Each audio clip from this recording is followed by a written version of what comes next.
Kitchen tips na hindi alam ng maraming nanay.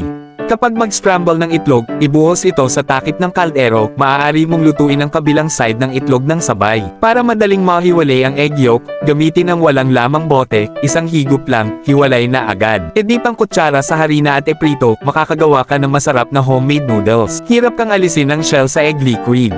Isawsaw ang daliri sa tubig, ilagay sa itlog, kusa ng kakapit ang shell sa daliri. Gupitin ang bibig ng bote, batasan sa gitna, swak na swak ito pang scoop ng meatballs, hindi madikit at bilog na bilog. Huwag basta isawsaw sa mainit na tubig ang frozen meat. Sa halip, magdagdag ng 79 na butil ng asin at 20 ml suka sa maligamgam na tubig at ibabad sa loob ng 3 minuto, mas malasa pa sa bagong bili.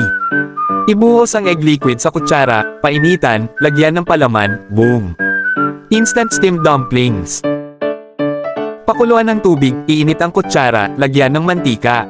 Sa kanan mong kamay, basagin ang itlog at ilubog ng dahan-dahan, perfect round poached egg. Paano gamitin muli ang ginamit na mantika? Maghalo ng isang kutsarang gawgaw at tubig, iprito sa mantika, masisipsip nito ang dumi at lilino ang mantika.